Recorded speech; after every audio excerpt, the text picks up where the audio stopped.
The Canadian wilderness is vast, untamed, and unforgiving, stretching for miles across the country. The dense forests and open, barren deserts hold secrets buried deep within. For most, it's a place of beauty and peace, until you find yourself alone at night, far from civilization. And in the cold, eerie silence of the Canadian desert, things are never as they seem. It all started with a group of friends eager to experience the remote and desolate beauty of the Canadian desert. They had rented camping gear, packed their supplies, and were ready for a weekend in nature away from the noise of the city. Little did they know, they were about to step into a place where the very land seemed to hold something unnatural. They set up camp in the middle of the forest, miles away from the nearest road or town. The trees around them were thick, their branches twisting like skeletal hands reaching out from the earth.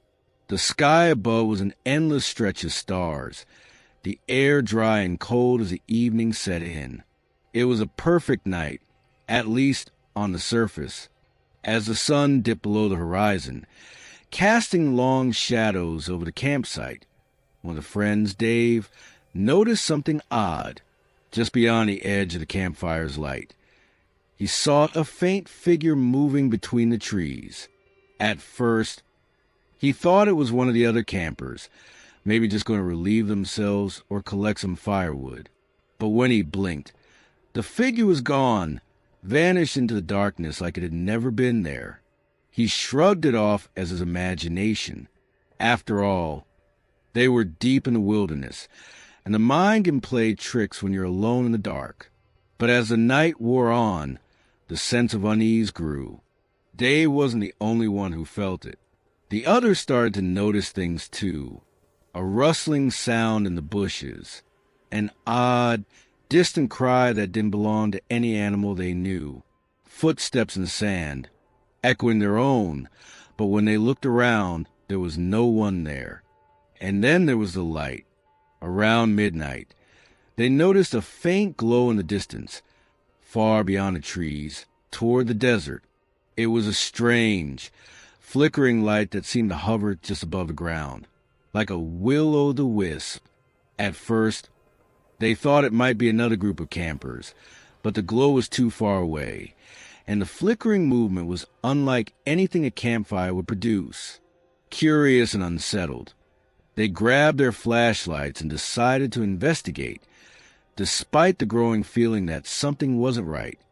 The cold air bit their skin as they walked cautiously toward the flickering light, their footsteps crunching softly on the sand and gravel. The desert around them stretched endlessly, the sparse trees casting long shadows in the beam of their flashlights. It felt wrong, unnatural, almost as if the very land was holding its breath. As they approached the glow, it became clearer. The light wasn't coming from a fire or a lantern, but from an eerie, pale blue sphere, floating just above the ground. It swayed gently in the windless night, as if it were alive.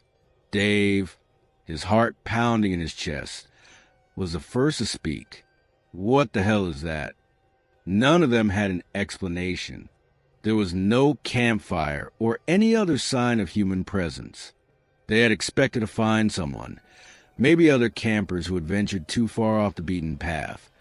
But there was nothing here but the strange, pulsating light. Suddenly, the light flickered, dimmed, and then disappeared.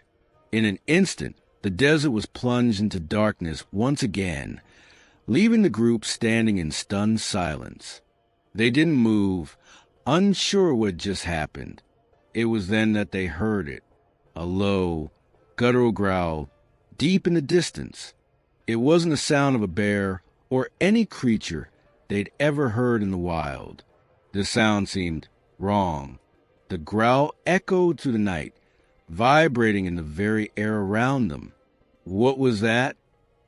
whispered Emma, her voice trembling. No one answered. They were all too afraid to speak. The hairs on the back of their necks stood up, and for the first time, the wilderness didn't feel like a place of adventure. It felt like a predator's den.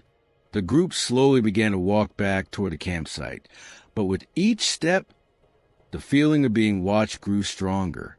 It was as if something was following them, keeping pace with their every move. They turned around quickly, but there was nothing, no movement, no sign of life, only the vast, empty desert stretching out under the starlit sky. When they returned to the camp, things only grew stranger. The fire had burned low, its embers glowing faintly in the pit, but something had changed.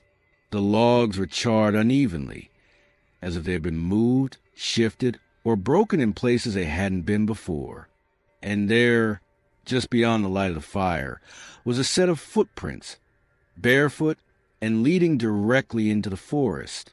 "Those weren't there before," Dave said, his voice barely above a whisper. Emma squinted into the darkness, where the footprints began. They were fresh, the sand still disturbed where they had been left. But the thing that unnerved them the most was that the footprints seemed to disappear into the trees, and then continue on in the direction of the desert. Something was out there, something they hadn't seen or heard until now. The group huddled closer around the fire, trying to shake off the growing fear. But the desert, it seemed, had other plans for them. As they sat in silence, the sound of the growl returned, louder this time, closer. The hairs on the back of their necks prickled once again. The sound was coming from the same direction as the footprints, but this time there was something else, a whispering voice, faint but unmistakable, a voice that sounded human. "Get out." The whisper barely reached their ears, but it was clear enough. It wasn't a figment of their imagination. Someone or something was trying to communicate with them. The group stood up in a hurry, their flashlights shaking in their hands. They turned in every direction, but the darkness seemed to be closing in around them. The once tranquil wilderness now felt suffocating. There was something alive out there, and it wasn't friendly. As they quickly gathered their things, ready to leave the camp and return to the safety of the nearest town, they heard it, the unmistakable sound of footsteps, heavy and deliberate, moving to the sand behind them. They didn't look back. They couldn't. Each step that followed them, they could feel it. The presence of something large, something that was no longer trying to hide. The growl grew louder and closer, mingling with the whispers, until the sound was deafening, and then silence. Suddenly, the footsteps stopped, and the night went still. The growling ceased. The whispers faded. The group hesitated, their breath caught in their throats. They turned around slowly, shining their flashlights into the darkness. But there was nothing, no figure, no presence, only the cold wind and the endless desert. It was as if whatever had been following them had simply vanished. The silence felt like a weight, pressing down on them, suffocating every breath. The air was colder now, unnervingly so, as if the desert itself was holding its breath, waiting for something to happen. The group stood motionless for a long moment, their flashlights cutting through the dark but revealing nothing. No sign of the footsteps, no figure, no trace of whatever had been stalking them. It was as if the entire wilderness had decided to erase the strange events of the night, leaving nothing behind but an empty desert, the wind carrying nothing but whispers. Dave was the first to speak, his voice barely above a whisper. "We need to leave. Now." There was no argument. Without saying another word, they quickly packed up their camp, shoving everything haphazardly into their bags, moving as if something were about to pounce on them. The forest was now an ominous shadow, the trees looming like silent sentinels, watching, waiting. Every rustle in the underbrush, every crackling of a branch, sent their hearts racing.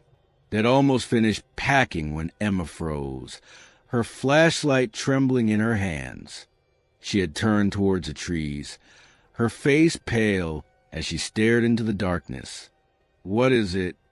Dave asked, his voice strained. I saw something," Emma said, her voice tight with fear. "In the trees.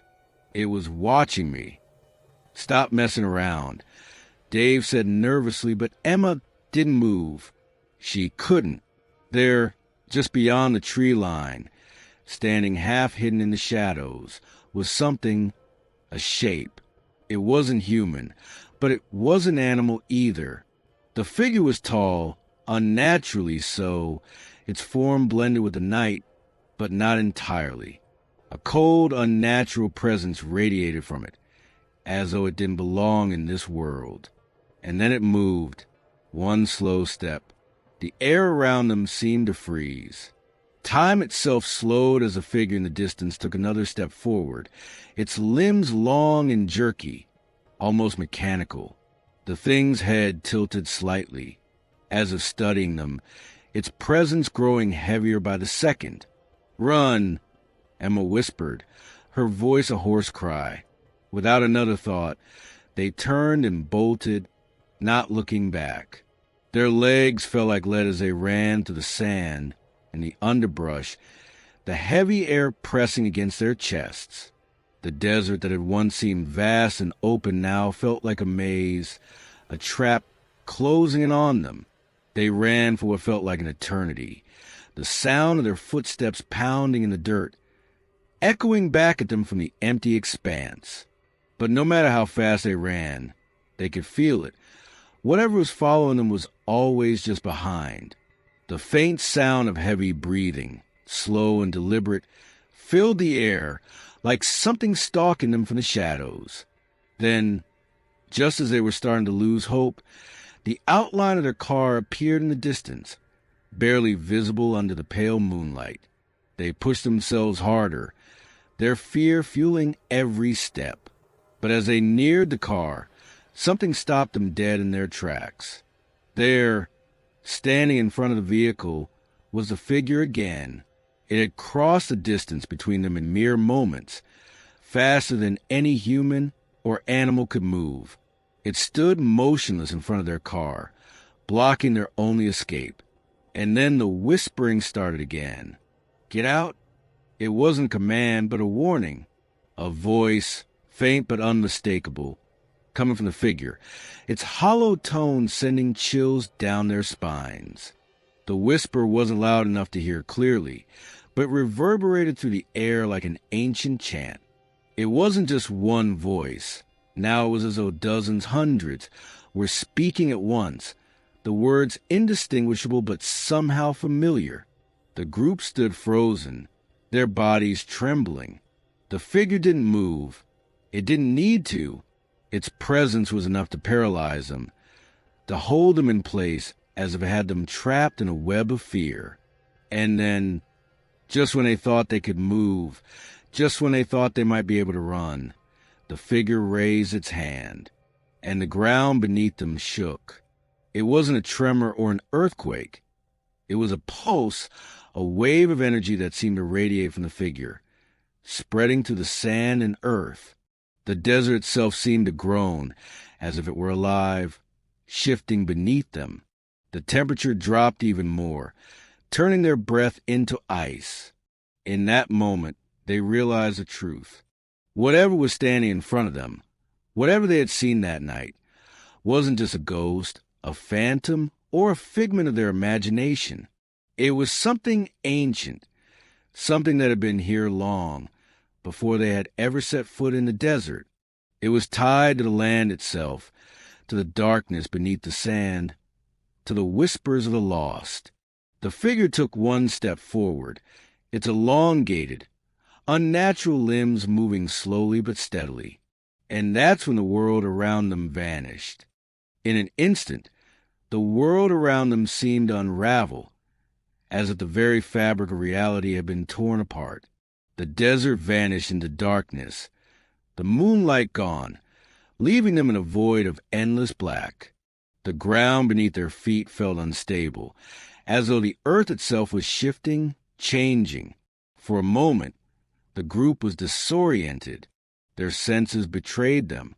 The familiar desert landscape, the sand beneath their boots, the cold desert air, they were all gone. Instead, they stood in an expanse of thick, inky blackness, an overwhelming silence pressing in on them. They couldn't even hear their own breathing. Emma reached out instinctively, grasping for something. Anything solid, but her hand met nothing but cold emptiness. She stumbled back, her heart racing as panic gripped her chest. "Where were we?" she gasped. Dave tried to speak, but his voice was swallowed by the nothingness around them. It was as though the very air had thickened, the sound of their voices muted, almost as if they were underwater. Suddenly, a cold breeze cut through the silence, sending a shiver through their bones. It was not the wind of the desert, but something much colder, sharper, like a breath from the very abyss itself. And then, from the darkness, came a sound, faint at first, but growing louder, clearer. It was the same growl they had heard earlier, but now it was different. It was deeper, more resonant, like a low rumble that shook their very insides. The growl seemed to come from all directions, reverberating in the air, making the ground vibrate beneath their feet. "Run!" Dave shouted, his voice hoarse with fear. "We need to get out of here."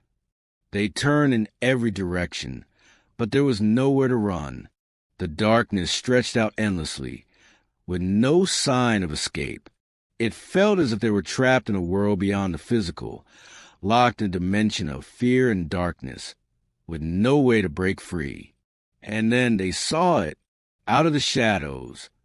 The figure appeared again, but this time it was different. It wasn't standing still, watching them from a distance. It was moving. Its elongated limbs stretched unnaturally long, its head tilted at an unnatural angle, and its hollow eyes burned through the darkness, glowing faintly in the void.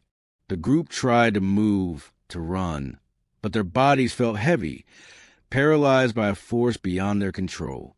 The air around them seemed to thicken, making each step more difficult, as though the very fabric of time and space had bent to the will of the figure. The growl grew louder. The whispers started again, echoing in their ears, overlapping with one another in a maddening chorus. "Leave! Leave! It's too late." The voice was no longer a whisper. It was everywhere, inside their heads, filling their minds with a sense of dread so deep, so overwhelming, that they could feel their sanity slipping away. It was as if the very presence of the figure was peeling away their will to live, turning them into mere puppets at its mercy. Then a soft laugh echoed through the darkness. It wasn't human. It was otherworldly, filled with malice and ancient power. The sound seemed to stretch for miles, reverberating through the very air around them. "You cannot leave." The voice was chilling, filled with the weight of centuries. It felt like the earth itself was speaking, like the desert, the land, and the spirits trapped within it were alive, aware and hungry. In the blink of an eye, the figure moved closer, its form shifting and distorting as it approached them. Its head snapped in their direction. The hollow eyes locked onto them with an intensity that made their blood run cold. They couldn't move, couldn't breathe, trapped in the suffocating grip of the figure's gaze. And then, without warning, the ground beneath their feet split. A deep rift opened up, the earth cracking like an ancient tomb being unearthed. The group screamed as the darkness swallowed them, pulling them into the chasm. They tumbled down into the depths of the earth, their bodies weightless as they fell into the void. As they fell, the whispers grew louder, the growl closer, until all sound was replaced by a deafening silence. The darkness was all-consuming, a place where light could not exist, where time stood still. And then everything stopped,